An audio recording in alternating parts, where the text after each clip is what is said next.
The G League is doing something that I think is really fascinating. The NBA's G League, which is their developmental league, is going to experiment with a new rule this season. And it involves free throws.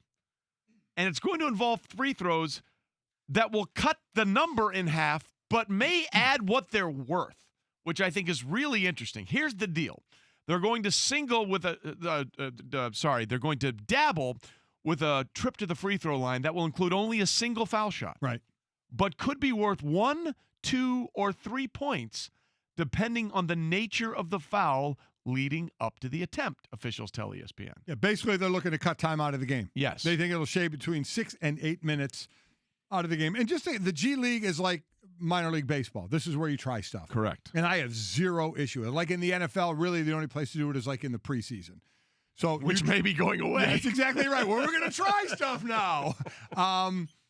Called the XFL, guys. I have there you go. Well, actually the Alliance was trying stuff for the NFL until that one. Okay, we digress.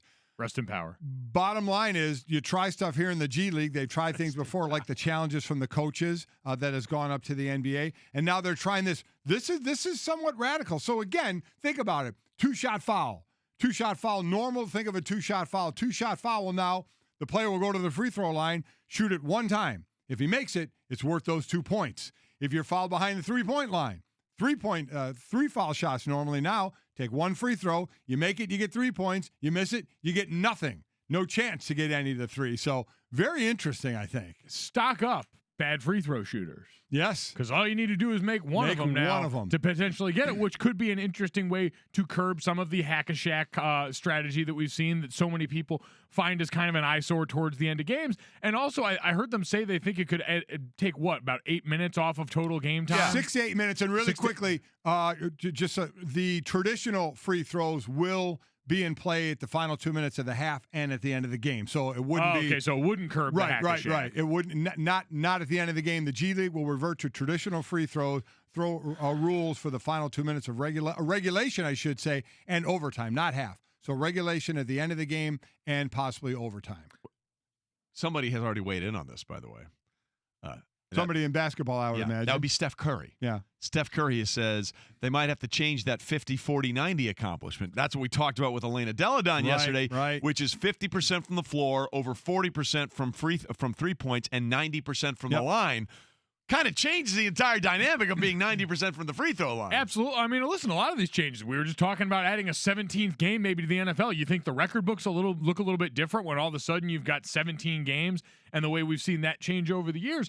But I think it's interesting that when it comes to pace of play and improving, that the NBA, a league that no one accuses of being really slow or stuck in its old ways, is still continuing to look. This is why you get such a positive Q rating if you're the NBA, because you're always kind of looking for something that could potentially help or something that's different. You're not afraid to try it because you've got a proving ground for it. Like, there's so much value in the G League for stuff like this. Yeah, listen, I kind of love it. I mean, I honestly do. Now, there's going to be some historical things that may change, and I understand all of that. But pace of play is a huge deal. And if you can speed up you know why soccer is so great to a lot of people? It's 90 minutes. Yep. And, there's no timeouts. You get some of that extra time at the end, but for the most part, you know exactly what the window is. You're done in well under 2 hours, and you can enjoy a very competitive event and not take the entire portion of your day. Or at least it fits in that window, because understand that's what TV thinks about. And they say it right here. The average G League game clocked in at about 2 hours and 5 minutes. This move could take the average below the 2-hour barrier. This is the line: a clean broadcast window. There it is. That has been in the minds of league officials for years. One thing they've already done in the G League is they shorten timeouts. Yep.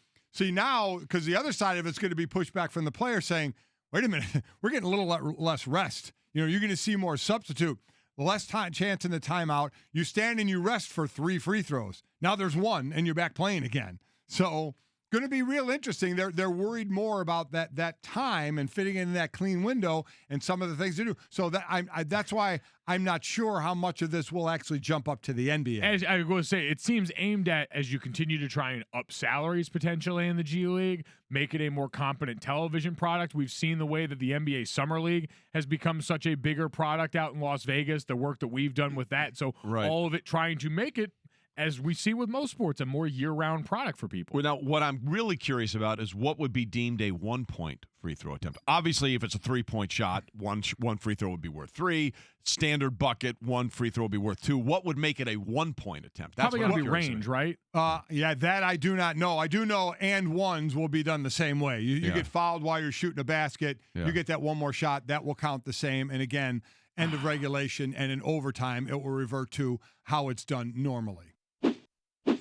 Thanks so much for watching ESPN on YouTube. For more sports analysis and highlights, download the ESPN app. And for live streaming and premium content, subscribe to ESPN Plus.